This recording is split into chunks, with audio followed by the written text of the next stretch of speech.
Welcome to Roundtable Decision. As we all know, today is Memorial Day. So to start off with, I wanted to first explain what Memorial Day is, because many people confuse Memorial Day with Veterans Day. Memorial Day is the remembrance of soldiers who have died. So we're remembering almost the past of what these soldiers have done for us to fight for our freedom.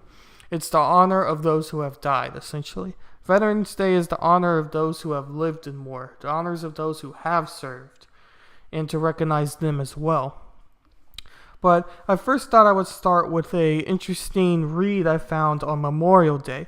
This one in particular was talking about when the first Memorial Day event might have happened, and it's from history.com, and I would highly recommend reading the entire article, but I'm only going to focus really on the end as I found it as an interesting fact. But the headline reads, one of the earliest Memorial Day ceremonies was held by freed slaves. So going to the bottom, it was mainly done by this professor whose last name was Blight. So I'll start with the paragraph where it mentions this. After his book, Race and Reunion, was published in 2001, Bright gave us a talk about Memorial Day at the Smithsonian National Museum of American History. And after it was finished, an older black woman approached him. You mean that this story is true? That woman asked Blight. I grew up in Charleston, and my granddaddy used to tell us the story of a parade at the old racetrack, and we never knew whether to believe him or not. You mean that that's true? For Blight, it was less important whether the 1865 commemoration of the martyrs of the racecourse is officially recognized as the first Memorial Day. It's the fact that this occurred in Charleston at the cemetery site for the Union, dead in a city where the Civil War had begun, says Blight, and that it was organized and done by African American former slaves is what gives it such poignancy. So, and as you mentioned that it may have been done in a racetrack, the article talks about how that came to happen, or how that might be true. So, as we know, Memorial Day comes with a lot of events, and a lot of politics have started at Memorial Day itself. So, I've picked out several articles of Memorial Day, but I wanted to start more on the sober note. And these are some pictures CNN put together of Memorial Day events and Memorial Day soldiers who are honoring, and parents of soldiers who are honoring their lost ones.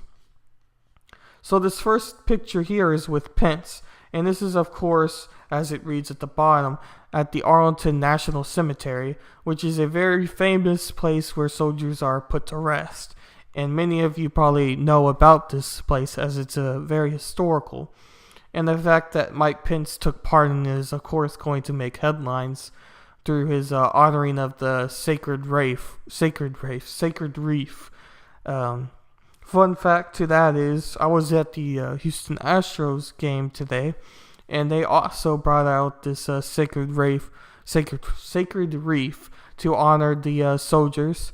So it's just a common event, but it's to like I've been saying already, but it's to recognize the soldiers through this beautiful reef sculpture. So it's putting your presence into this reef as you try to put yourself into the soldier's shoes, or if you're a family member of a soldier who has died, to remember his or her life. So you also have below are some Vietnam veterans, and they mentioned their names of Joe Mack, who salutes during the national anthem in Massachusetts. And then you have a dad, it appears to be putting flowers at the grave of soldiers. And you have this photo of a Army's Golden Knight parachute team, and I'm just showing that and how they are honoring the soldiers of the past. And then you have some Boy Scouts or Scouts who are honoring the past in New York. And then this looks like New York as well, as the Empire State Building was lit to the colors of the United States flag. and then some bikers who are Marine soldiers at the Washington National Cathedral, and just remembering the soldiers of the past. That's a very common theme. And then you have the people who are visiting the Vietnam Veteran Memorial in Washington. Then you have a young kid who is looking to grab flags from her father, it says, and placing flags at the Hampton National Cemetery in Virginia, also on Memorial Day.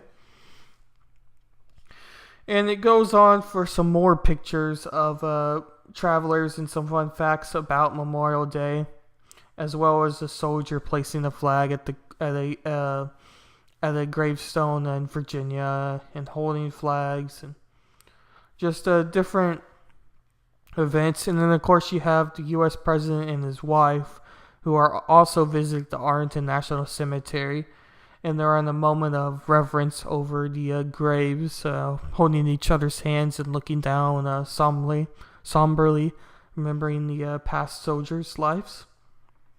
So I just thought I would start there to really hone down on the point of Memorial Day. And then I thought this story was a very important story of the same sort of fact, and I thought I would read the entire story for this one. So I'll start with the headline. Army nurse pins heartbreaking tribute to a fallen veteran war soldier on Memorial Day. A nurse who served in the Army during the Vietnam War offered a heartbreaking account on Memorial Day of her experience helping the severely wounded. Peggy Akers, who served in the Vietnam Army Nurse Corps from 1969 to 1972, penned a letter to the editor of CentralMaine.com on what she remembered seeing in the war. It's Memorial Day, America, she said. Do you hear the flags snapping in the wind? What a big sell at Macy's, and there is a big parade in Washington for veterans. But it's not the American flag or the sound of drums I hear. I hear helicopters coming in, the smell of burning human flesh. It's Thomas, America, the young black kid from Atlanta, my patient, burned by an exploding gas tank. As the nation remembers those who served and didn't come home, she emphasizes the lengths of sacrifice from service members in the Vietnam War, a war she personally opposed. As a college student and served in any way, eventually earning the rank of captain. Akers has since become an award-winning nurse practitioner in Portland, Maine. I remember how Thomas, courage kept him alive that day. America, and I clung to his only finger and whispered over and over how proud you were of him. America, and he did die, she wrote. Akers' emotional account includes other graphic examples of soldiers and victims of war. She wrote about Robbie, a teen who sat on a plane to Vietnam. The 17-year-old had shrapnel ripped through his heart. It was the first time he was away from home, according to his friends who spoke with her all the time. What did you tell his mother and father, America? She asked. She concluded her letter expressing anger at the country for sending her and thousands of other men and women who loved you to serve in Vietnam. America, you never told me that I would have to put so many of your sons, the boys next door, in body bags. You never told me, she wrote. So this was a very somber approach to Memorial Day, as she was a veteran herself, and as many of you know, the Vietnam War was a very controversial war.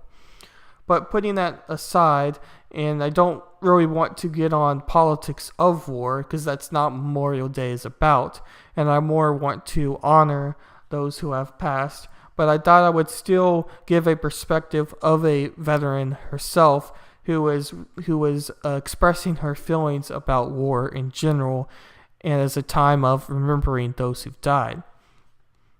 But going on a more somber note, I thought I would look at Twitter, as I saw a few posts what I thought hint on a lot of what families have expressed. So this was a good one I saw. As Rachel H.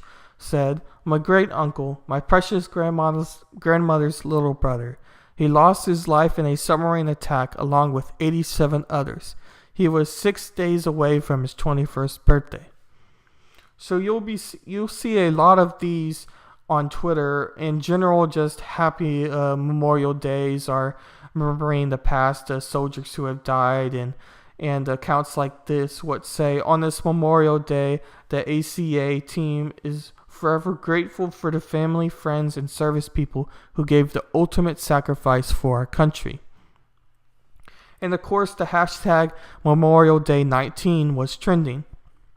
And again, I feel it's necessary to say that Memorial Day is remembering those soldiers who have passed, and not about so much a family gathering of barbecue and swimming and just socializing. If you don't account for the soldiers who have died, this day is essentially taking off work and not actually what the event was for. And it's very important that we do remember the soldiers who have passed as they fight for our freedom. And Kate Ian, who looks to be a news anchor, said, all gave some gave it all. East Tennessee took time today to honor the brave men and women who died serving our country. I just thought that was a good wrap up, as her first sentence can sum up what Memorial Day really is all about. All gave some, and some gave all. But I wanted to show this cool story I wrote to end Memorial Day on a more brighter note instead of a more somber note from the veterans article we read before. As this headline reads, every Memorial Day, one fallen soldier's fathers honors son and other veterans with thousands of flags. So, in this article it reads, on this Memorial Day, we want to spend a few minutes on a story we have been following for many years. It involves a Massachusetts father, Paul Bounty, I hope I'm pronouncing that right, whose son, Jared Bounty, was killed in Afghanistan in 2006. Paul Bounty started Operation Flags for Vets, so the ceremony where Jared is buried would be covered with American flags. His efforts to honor and remember his son has also inspired a hit country song. And I'll come back to that. On Saturday, Here and Now, Alex Hashlock went to the Massachusetts National Cemetery on Cape Cod, where volunteers were placing more than 77,000 flags on graves for Memorial Day. And this country song was done by Lee Bryce, and the song is I Drive Your Truck. And I was going to play a little bit of this song to remember those who have died for the country, as the song was written by this father and got sent to a studio for country music, and one studio picked it up and had Lee Bryce sing the song, and he did so, and so I'll just play the song.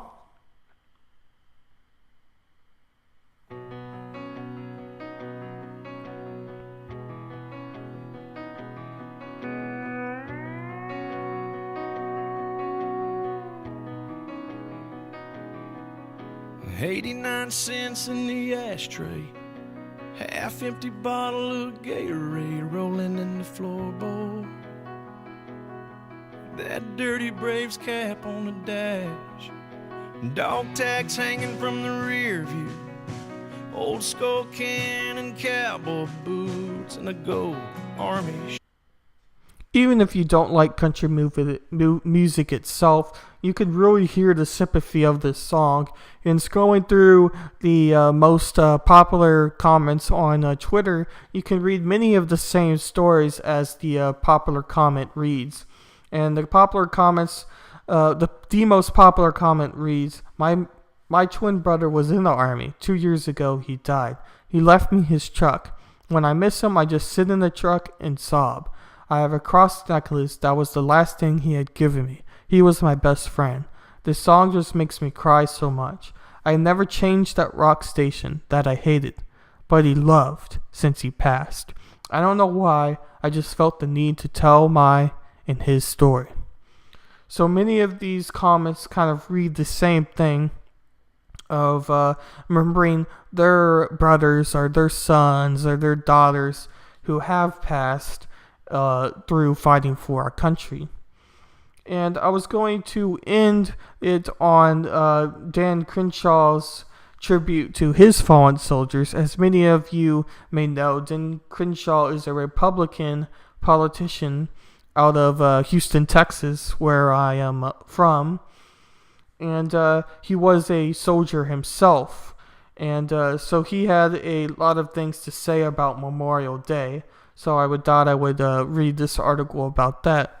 Texas Representative Dan Crenshaw reminded us that Memorial Day is not just about cookouts, but a day to honor the people who served the United States of America. That's what I was hinting at earlier, and I've already said it a couple times now, but it is very important that we keep our focus onto what Memorial Day is, rather than what we have made Memorial Day be. On Saturday night, in a thread of tweets, Crenshaw shared photos, names, and stories of 8 men he served with who died while in action. His first tweet reads, "Enjoy your Memorial Day, and let us remember why we celebrate. We celebrate the lives of heroes we have lost. Never forget." And you can read his entire thread to his soldiers by clicking the link. And I'll have his thread in my comments, or in my discussion, or in the info of my video. In the information of my video, I'll have his Twitter thread.